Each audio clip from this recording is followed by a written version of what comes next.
Le 1er décembre 2016, l'une des mesures les plus contestées de la loi travail est entrée en vigueur, la redéfinition des motifs de licenciement économique. Objectif affiché, sécuriser l'employeur face au juge. Le ministre Macron à l'époque s'est notamment félicité que la réforme du licenciement économique qu'il a fortement impulsée ait été préservée. Cela va permettre d'aligner la France sur le droit de l'Union européenne, avait-il déclaré. Tiens, l'Union européenne, nous y reviendrons. Faisons un premier constat sentant autour du pot. Avec 0,17% de morts, la dangerosité de ce virus est délibérément exagérée. Les traitements efficaces sont dénigrés depuis le début et avec acharnement, entre autres par une Karine Lacombe décorée de la Légion d'honneur pour services rendus au combat contre le Covid. Pour des informations constantes et systématiques serait plus juste. La nécessité absolue de se précipiter sur ces vaccins-là, sortis de la culotte du diable en un temps record, ne se justifie pas au regard du nombre de morts et des hospitalisations.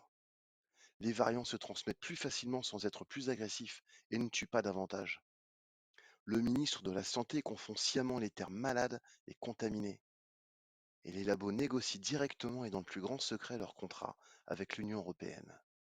L'Union européenne. Au-dessus de Macron, dans la liste de nos persécuteurs, il y a l'Union européenne.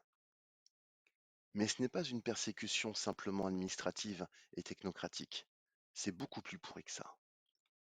Avec la mise en place de sa stratégie vaccinale européenne le 17 juin 2020, la Commission européenne, qui n'a aucune politique sanitaire commune et autonome digne de ce nom, endosse son costume de chevalier blanc et assume la responsabilité de garantir aux citoyens de l'Union un accès rapide et sûr aux vaccins contre le Covid-19. Elle va alors faire ce qu'elle fait le mieux, jeter notre argent par les fenêtres. Elle va financer la recherche privée de Big Pharma, en bon mécène. Cette stratégie repose sur le principe du contrat d'achat anticipé. De l'argent mis à disposition des labos dont les programmes de recherche sont jugés assez crédibles et avancés pour s'engager financièrement auprès d'eux. Et, en contrepartie, les labos s'engagent à fournir en priorité les doses de vaccins produites aux pays européens. Mais si la Commission européenne finance la recherche, ce sont les États membres qui devront ensuite acheter les doses une fois la production des vaccins engagée. Et si l'une ou l'autre des recherches financées venait à ne pas aboutir, ou si le vaccin trouvé n'était finalement pas autorisé à être mis sur le marché, les fonds investis par la Commission seraient perdus. Synthèse rapide, c'est répétitif mais très instructif. L'UE finance massivement les recherches des labos, mais les États membres vont quand même devoir acheter leurs doses au prix fort. Et si les recherches échouent, ou si le vaccin n'était pas autorisé à être mis sur le marché, les fonds investis depuis le début seraient perdus. Pas pour tout le monde. Comprenez bien que la France, État membre de l'UE, contributeur à son budget de fonctionnement, est déjà passé à la caisse au moins 2 fois dans cette histoire. Nous avons financé des vaccins, puis nous les avons achetés. Nous avons payé 2 fois chaque dose produite.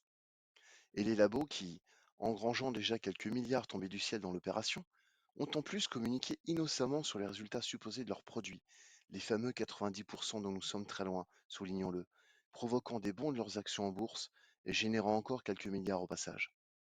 Comment le milieu pharmaceutique a-t-il pu négocier aussi aisément un contrat à ce point avantageux avec l'UE, lui faisant gagner des milliards d'euros dans n'importe quelle configuration, pour 0,17% de morts, alors que des traitements qui ne coûtent rien existent? Qu'a fait Macron pour empêcher cette hérésie stratégique et financière émanant de l'UE? Pourquoi Macron a continué de fermer presque 2000 lits d'hôpitaux pendant la crise sanitaire? Pourquoi promettre de ne pas faire d'économies sur le dos de l'hôpital le 15 avril 2018 avant d'annoncer une coupe d'1 milliard 15 jours plus tard le 1er mai? Parce que l'UE, encore elle, impose à la France de réduire ses dépenses publiques. Toutes nos fermetures de lits, de services, et d'hôpitaux depuis 2 décennies en sont le fruit pourri. Macron obéit à l'UE, car la France en est un État membre et que nous n'avons plus le choix de notre politique économique. Elle nous est imposée.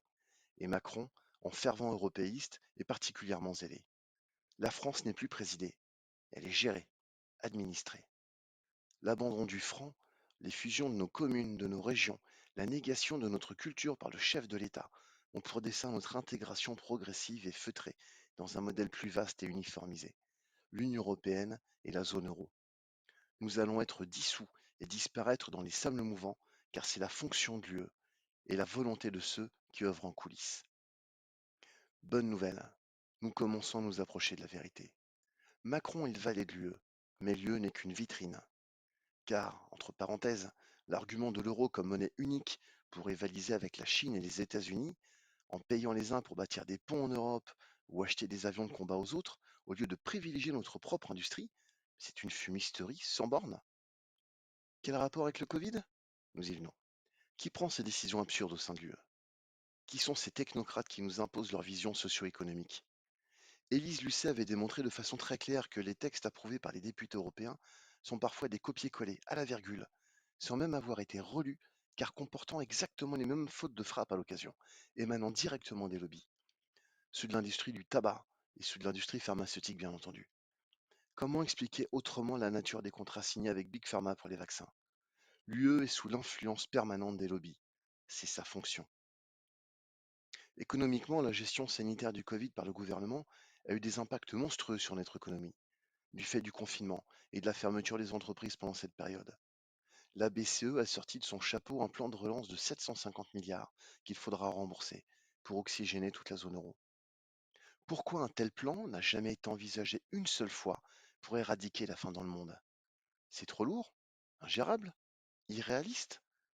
Alors comment un tel plan peut-il être digeste pour un État comme la France, dont la dette personnelle est estimée à plus de 2500 milliards d'euros? Comment accepter fièrement un tel plan pour 0,17% de morts, alors qu'aucune volonté politique, jamais, n'a pris l'initiative de faire tourner la planche à billets aussi vite et massivement pour une cause humanitaire qui en vaille vraiment la peine, pour bâtir des écoles, creuser des puits, vaincre le cancer ou le sida? Quels intérêts sert ce système monétaire? Cela n'a pourtant pas l'air impossible quand c'est fait pour le Covid, pour 0,17% de morts. Nommée à la tête de la BCE par Macron, Christine Lagarde officialise en novembre 2020 que le grand reset est dans les tuyaux. La zone euro menace de s'effondrer, c'est officiel, et il faut anticiper un nouveau système économique.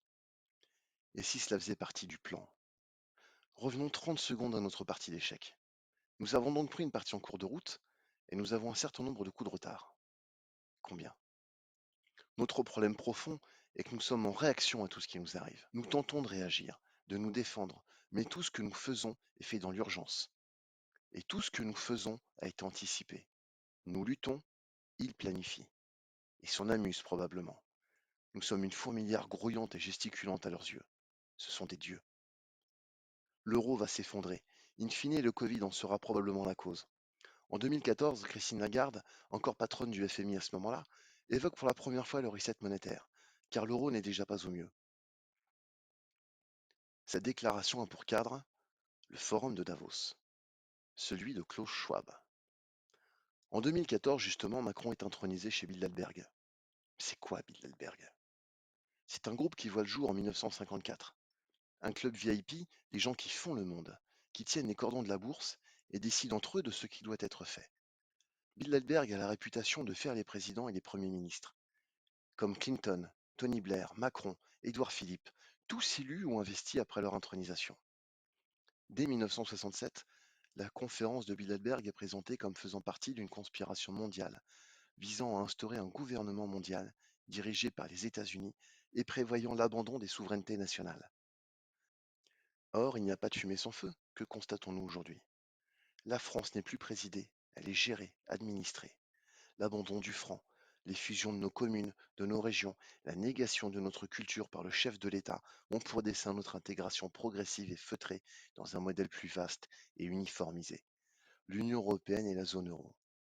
Nous allons être dissous et disparaître dans les sables mouvants, car c'est la fonction de l'Union européenne et la volonté de ceux qui œuvrent en coulisses. Henri de Castries, ancien PDG d'AXA jusqu'en 2016, est le président du comité de direction de Bilderberg depuis 2012. Et c'est cette année-là que François Fillon s'appuie sur AXA pour créer sa société de conseil 2F Conseil. Le groupe AXA est le premier client de la structure créée. Henri de Castries fixant lui-même la rémunération prévue pour François Fillon. Fillon, qui confessa à Philippe de Villiers que Bilderberg, ce sont eux qui nous gouvernent.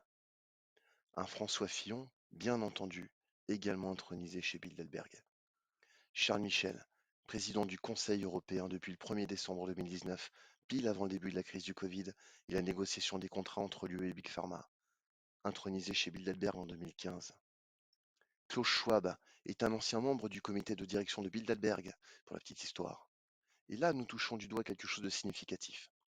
En 1971, Schwab a obtenu une subvention de la Communauté européenne, déjà la Communauté européenne, pour mettre en place un rendez-vous centré sur les méthodes américaines de gestion pour économistes et entrepreneurs. Il y accueillera ses premiers hommes politiques en 1973. Et cette même année, le milliardaire David Rockefeller crée avec Henry Kissinger la Commission trilatérale, une organisation privée devant rapprocher États-Unis, Europe occidentale et Japon dans une perspective de mondialisation. Les fondateurs sont issus du groupe Bilderberg. C'est le même petit monde de puissants aujourd'hui, politiques, économistes, militaires, capitaines d'industrie, têtes couronnées, journalistes, patrons de presse écrite qui s'y croisent. Et Macron a joué d'une couverture médiatique jusqu'à l'écœurement pour le Portel-Élysée. N'oubliez jamais ça. Peut-on considérer que les médias soient objectifs dans leur traitement de l'impact réel du Covid sur les hôpitaux, sur les vaccins et sur la politique sanitaire du gouvernement? Un dernier mot sur la politique sanitaire, justement, et le Conseil constitutionnel. Alain Juppé y siège depuis mars 2019. Il a été intronisé chez Bilderberg en 2015. Laurent Fabius l'a été en 2016, l'année de sa nomination à la tête du Conseil constitutionnel. Hasard du calendrier. Christine Lagarde chez Bilderberg, vous êtes surpris? Bruno Le Maire, Jean-Michel Blanquer, François Langlais, Valls, DSK, jusqu'à Pompidou. Et de quoi peuvent bien discuter entre eux ces gens-là? D'un nouvel ordre mondial peut-être? Mais est-ce vraiment un fantasme complotiste? Le pape, Obama, Sarkozy, Biden, d'autres l'évoquent ouvertement. Ils partagent la même vision d'un changement de société. C'est un projet concret. Sarkozy affirmait lui-même, en l'appelant de tous ses voeux, que personne ne pourrait s'y opposer. Résumons la situation actuelle et l'ensemble des mesures délirantes qu'on nous impose en une phrase, et demandez-vous si cela fait sens. Le Covid pourrait être le prétexte, le grand reset le moyen, et le nouvel ordre mondial l'objectif. Délire complotiste ou triste réalité? 0,17% de morts.